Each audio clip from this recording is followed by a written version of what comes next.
Las primeras fotografías que se tomaron aquí en Rapa Nui fueron probablemente tomadas en la década de 1870, pero de esas fotografías no queda registro, ¿ya? La expedición de Pinart.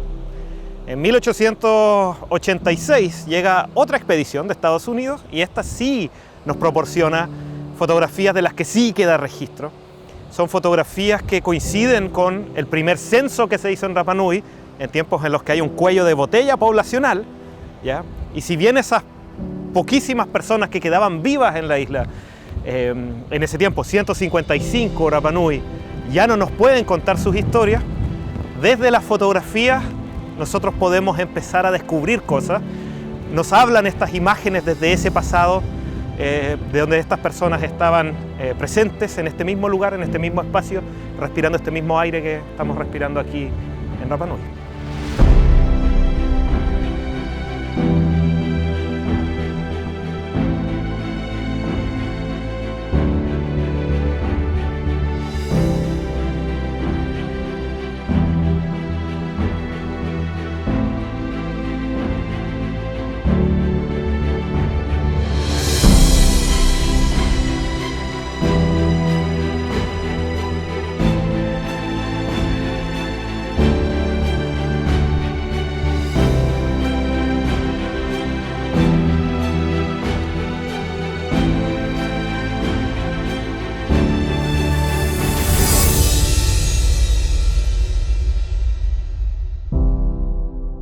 La expedición de 1886 del USS Mohican, liderada por William Thompson, un antropólogo de Estados Unidos, enviado por la institución smithsoniana, sacó varias fotos de la isla en distintos álbumes, están en distintas colecciones. La mayoría de las fotos son de sitios para ellos arqueológicos. Moai, Ahu, en ruinas, destruidos, la cantera de Ranoraraku, la aldea ceremonial de Orongo, pero además de eso, tomó algunas fotos que son de personas de la isla, personas Rapa Nui, pero como sujetos de estudio prácticamente, sujetos etnográficos de estudio. Entonces era simplemente una curiosidad para el extranjero, ver cómo son estos habitantes de la Polinesia remota, de esta isla perdida en medio de la nada, cómo son, cómo se ven, a quién se parecen, a qué se parecen. Entonces tomaba estas fotografías grupales, algunas de personas individuales, y entre ellas está la foto principal que vamos a ver, que es la foto donde aparece un grupo de hombres y mujeres, niños, incluso se ve por ahí un perro, y que es una de las fotos más conocidas de la isla, ¿ya? Como una de las primeras, si es que no la primera foto donde salen personas Rapa Nui. En esta foto, dentro de los personajes que podemos identificar, sale un hombre con camisa oscura y su pelo rojizo, que se llamaba Urequino acá en la isla, Pacomio Maori, nombre de bautizo Pacomio, hijo de Maori, Ru'u Maori o Maori Ru'u. Entonces pasó a llamarse Pacomio Maori, ¿ya? Pero su nombre era Urequino, y que es antepasado de múltiples familias de la isla, de la familia obviamente Pacomio, pero también de las familias Paté, Atán, Púa y Jaoa, y varias otras familias de la isla que siguen existiendo hasta el día de hoy. Es un ancestro de casi la mitad de la población de la isla. Y es un hombre que tiene una historia tremendamente interesante, y una historia que está bastante bien documentada. Él nació por ahí por 1830 en la isla, en territorio Marama, costa sur de Rapa Nui, y fue un enemigo acérrimo durante los conflictos intertribales de los Mata del lado norte de la isla. Era conocido por eso, por ser uno de los jefes guerreros de la zona sur, y era conocido por ser enemigo de estos Mata del lado norte, lo que después le traería algunos problemas. Pacomio Maori fue también secuestrado en 1862, diciembre de 1862, por buques de bandera peruana, también había por ahí uno español y uno de bandera chilena, que vinieron a llevar esclavos hacia Perú. Él fue capturado en el barco, se fue trasladado hacia Perú, allá se enfermó de viruela, sobrevivió a la viruela y terminó volviendo a la isla en 1863, en junio o julio de 1863. Bueno, Urequino regresa de su periplo complejo allá en Perú, en un barco junto con otros Rapanui sobrevivientes, y se ve obligado, se ve forzado a desembarcar en Anaquena, ¿ya? En Hangarau, allá en la costa norte de la isla, en la playa de arena, porque ahí era el único lugar donde el barco los podía dejar. Cuando se preparan para desembarcar, Urequino por supuesto que no quería desembarcar allá porque se acordó que ese era el territorio de sus antiguos enemigos, de sus antiguos rivales. Y obviamente, pese a haber sobrevivido ya a la viruela, haber sobrevivido a la esclavitud, haber sobrevivido a las incursiones esclavistas acá con armas de fuego, ya se enfrentaba a un peligro mucho mayor una vez que volvió a su casa, a su tierra. Se enfrentaba a este peligro, a la hostilidad de sus antiguos enemigos en el lado norte. Entonces Urequino tuvo que correr por su vida. Él nadó no hacia la playa, tuvo que nadar más lejos, y al momento de tocar tierra inmediatamente empezó a correr prácticamente una maratón por todo el borde costero, cruzando el territorio de los Miru, de los Ra'a, de los Hamea, de todos los Mata de ese sector, que eran aliados, por supuesto, de los Miru o linajes de los Miru, hasta que finalmente llega, evadiendo a sus captores, llega más o menos al sector de Tajay, lo cruza y se pone a salvo ya en territorio amistoso de su Mata, de los Marama. Así que bueno, sobrevivió finalmente y eso le permitió tener esa numerosísima descendencia que terminaría teniendo y a la que le debe la existencia prácticamente la mitad de la población de la isla hoy en día. Bueno, esta fotografía que estamos viendo es una fotografía, bueno, sale un grupo de hombres y mujeres Rapanui, pero lamentablemente no tenemos la identidad de cada uno. Tenemos los nombres de todas las personas que vivían en la isla en esa época, pero no tenemos la identidad de cada una de estas personas que salen en la fotografía. Quizás algunos de los niños se podrían inferir sus edades, sabiendo o calculando más o menos qué edad tienen en la foto, para determinar, debe ser tal niño o tal niña. Las identidades de la gente mayor es un poco más complicado.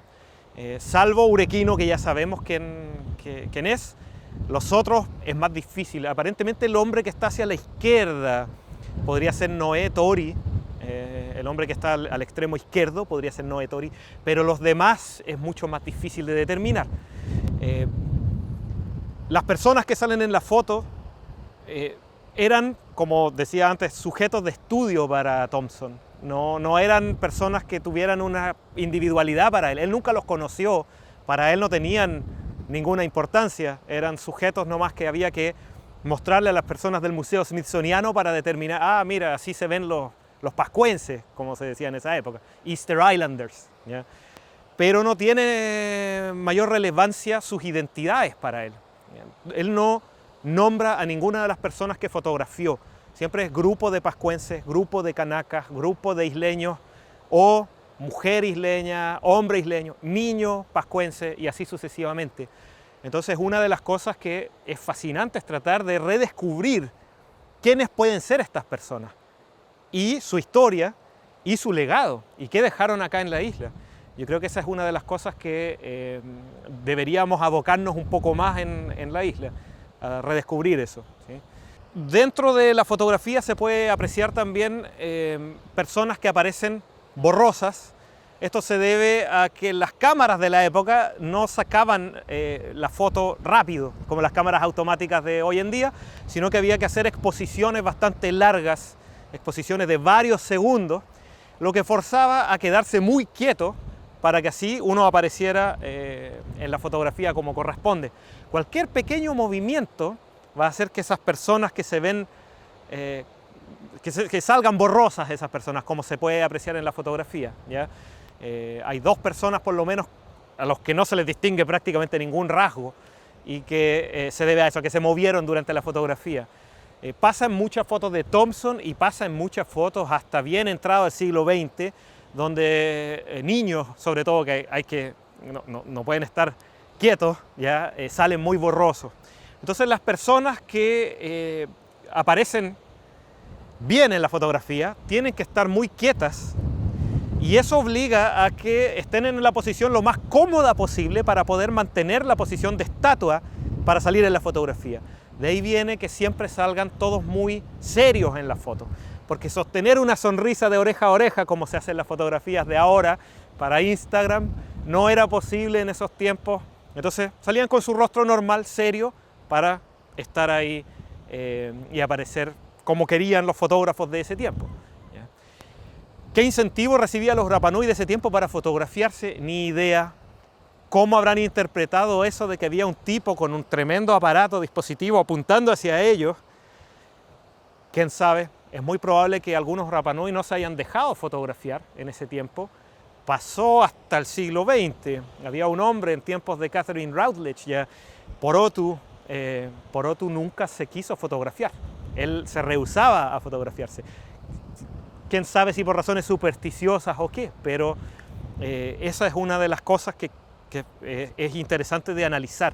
Si hay personas que deliberadamente no aparecen en ninguna foto de esta época o después, quizás se debe a eso, a que no querían exponerse a estos dispositivos extraños que traían los extranjeros. Pero como se ve, había grupos de personas que sí estaban dispuestas. La foto está muy preparada, es simétrica prácticamente. Hay gente de pie, hay gente sentada, hay gente acostada y hay un ordenamiento en el cuadro que es perfectamente simétrico, como les gusta a los extranjeros en ese tiempo. Urequino entonces regresa a Rapa Nui en 1863, vive aquí varios años, participa de la misión católica y emigra junto con muchísimos Rapa Nui hacia la Polinesia Francesa en 1871. Durante 8 años él vive allá, en la Polinesia Francesa, en Mangareva, bajo la tutela de los misioneros católicos de los Sagrados Corazones, y regresa a la isla casado por segunda vez, esta vez allá, un matrimonio católico, con María Angata.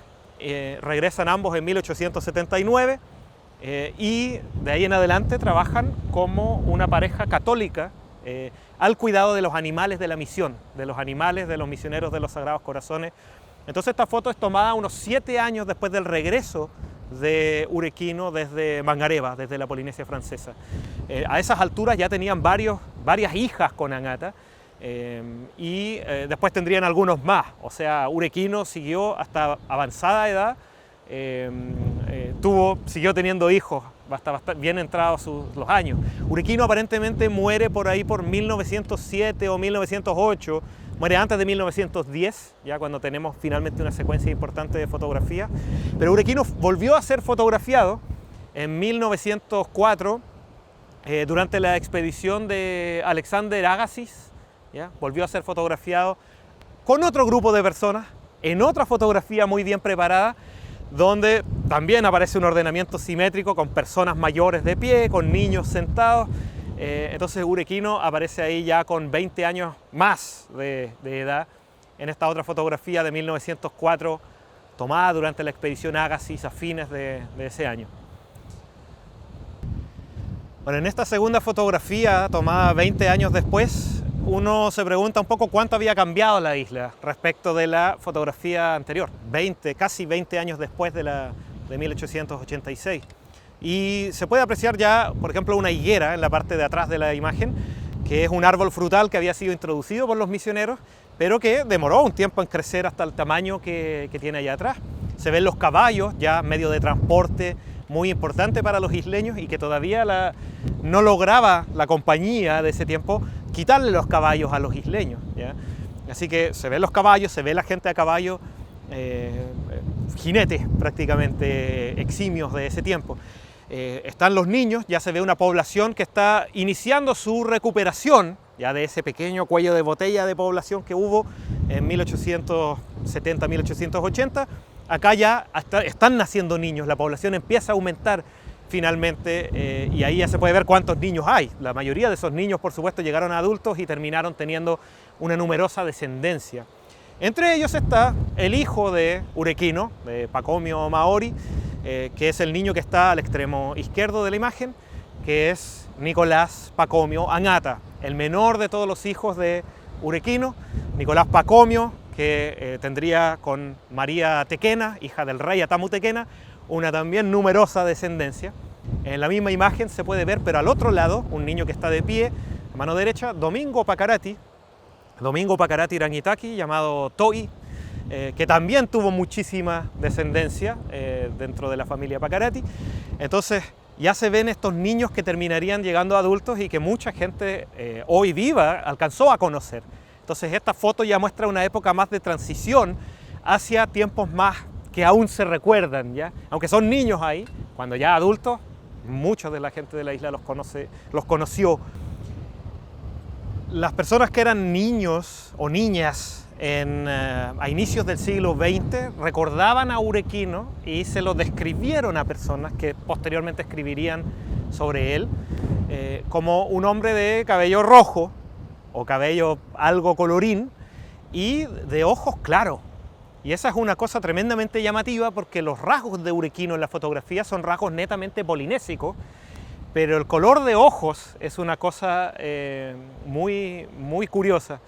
Si esos ojos azules que se le describen eran realmente azules porque era la pigmentación del iris o eran azules por cataratas, que es algo común. Recuerden que en esa época no existían los lentes de sol, entonces la exposición a ese sol tan intenso, sin sombra en la isla, sin árboles en la isla, podía causar problemas quizás a los ojos y generar este asunto. Entonces las cataratas hacen que los ojos se vuelvan un poco azulados y quizás de ahí venía esto de que los ojos azules de Urequino, cosa que pasa con otros hombres ancianos de la isla como Juan Nuku Bavara, que también se describía como alguien de ojos azules, de ojos muy claros.